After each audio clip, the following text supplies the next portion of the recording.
जो उन सभी ने देखा वह कोई अपराध नहीं था, वह पाप था।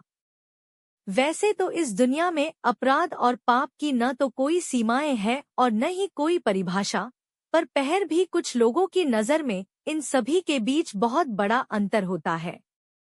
उस काली रात में जहां पर चांद खुले आम इस दुनिया को अपनी नजरों से निहार रहा था, उस घुप्प अंधेरे में इंसान की इस करतूत को देखकर गुस्से और घृणा से उसने काले बादलों को अपनी नजरों का पहरा बना लिया। हवा मौसम से ही बहुत ठंडी थी, पर उस कार्गो कंटेनर के अंदर के नज़ारे ने जीप में बैठे हुए हर एक व्यक्ति के रोंगटे खड़े कर दिए थे।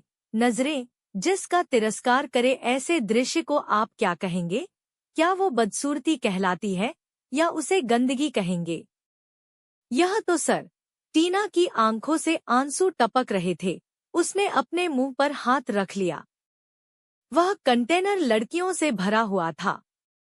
सभी के नजरों के सामने 12 से 20 सलल की करीब 50 से 60 लड़कियां वहां उस कंटेनर में मौजूद थी।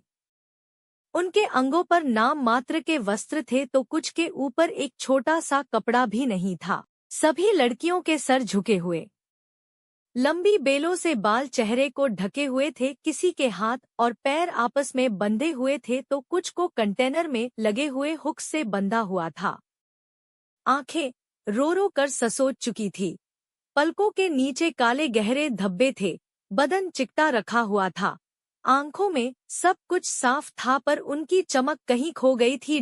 वे खाली थी, जैसे अब दिन का उजाला भी न देखना चाहती हो, जैसे अब केवल मौत का चेहरा देखना ही उनकी इच्छा थी।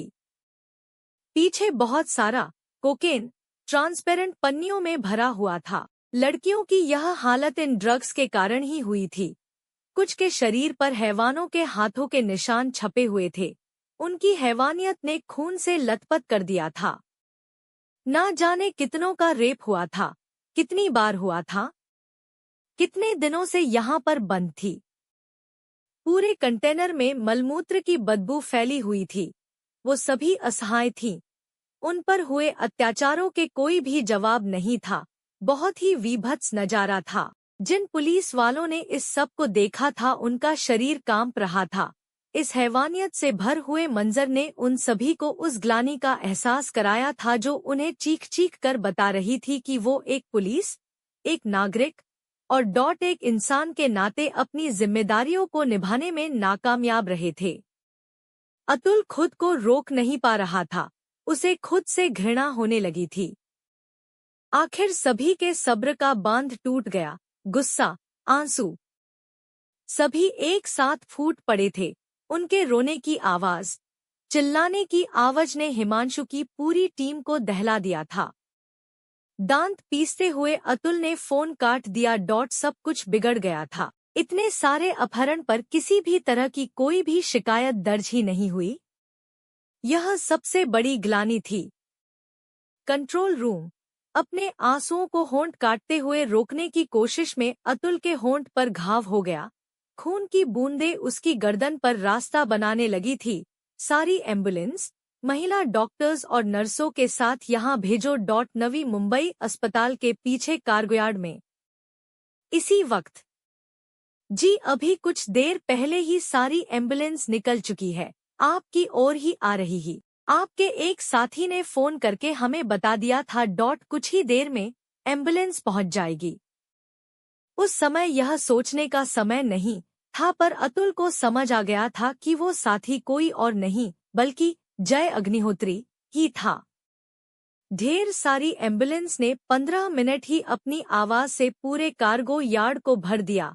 महिला डॉक्टर्स और नर्सों ने अपने कदम उस ओर बढ़ाए। झपर मुंह फेरे अतुल अंदर कार्गो के दरवाजे के पास खड़ा हुआ था।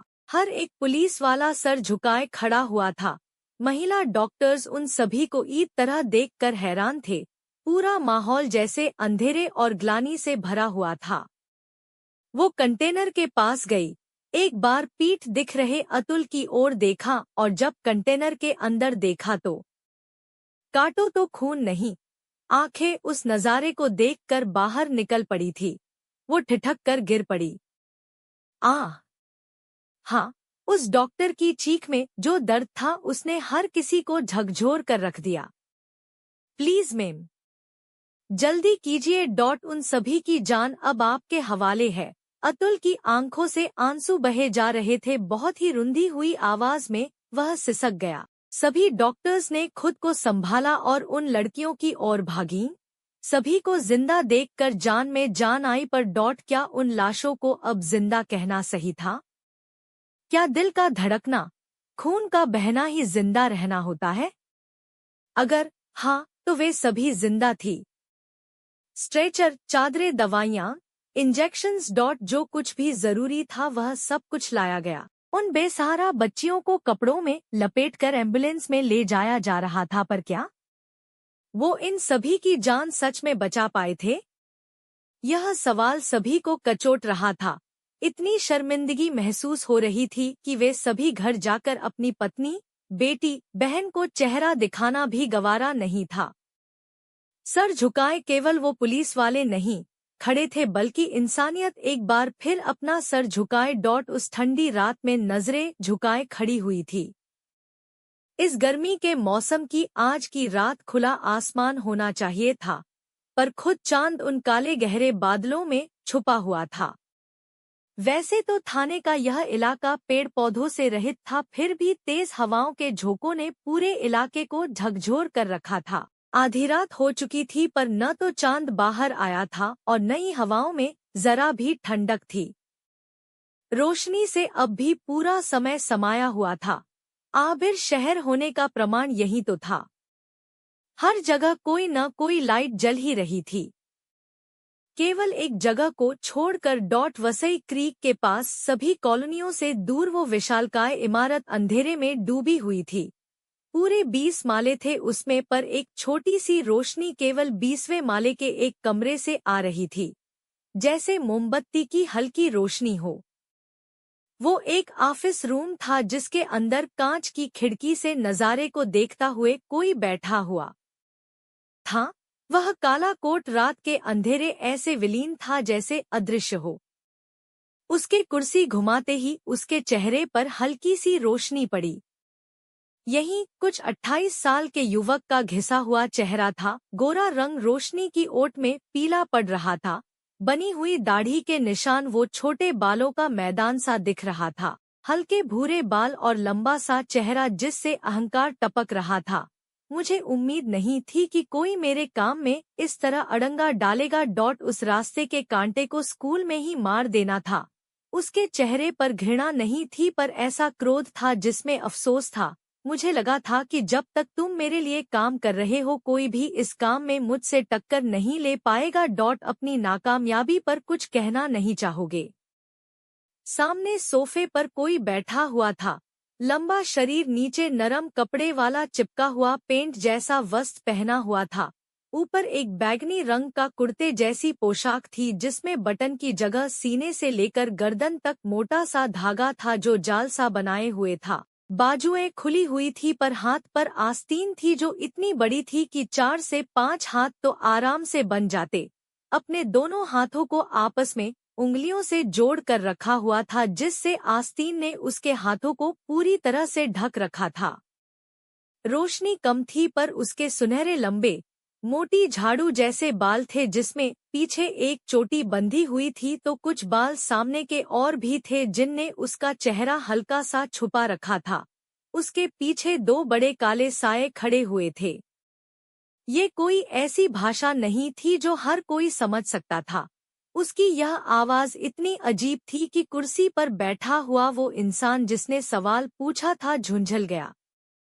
हरामखोर, हिंदी में बोल। उसकी चीख को सुनकर पीछे खड़े हुए दोनों साए जैसे अपने हथियार निकालकर मारने को तैयार हो गए, पर उस सोफे पर बैठी शख्सियत ने उन्हें ऐसा न करने का इशारा किया। सब कुछ एकदम शांत हो गया। तुम्हारे लोग किसी काम के नहीं हैं, करण। एक मामूली आदमी के हाथों से मर जाना। मुझे तुम्हारे देश के लोगों से बहुत उम्मीद थी। जब कोई अंग्रेज हिंदी बोलता है तो उसकी टोन अजीब सी होती है, पर इस विदेशी की ऐसी थी जैसे कोई बहुत धीरे बोल रहा हो। भूलो मत कि यह सब तुम्हारा ही प्लान था जियाए एक्साए। करण की आवाज में अहंकार साफ समझ आ रहा था। इस सब का कारण तुम्हारे ही चूतिया लोग हैं जो उस वो डीके जय को ठिकाने नहीं लगा पाए थे। वरना आज सब कुछ सही चल रहा होता और हमारा लड़कियों से भरा हुआ कंटेनर नहीं पकड़ाया होता। गुस्सा साफ था उसकी आवाज में, जैसे किसी ने गाल पर तमाचा जड़ दिया हो।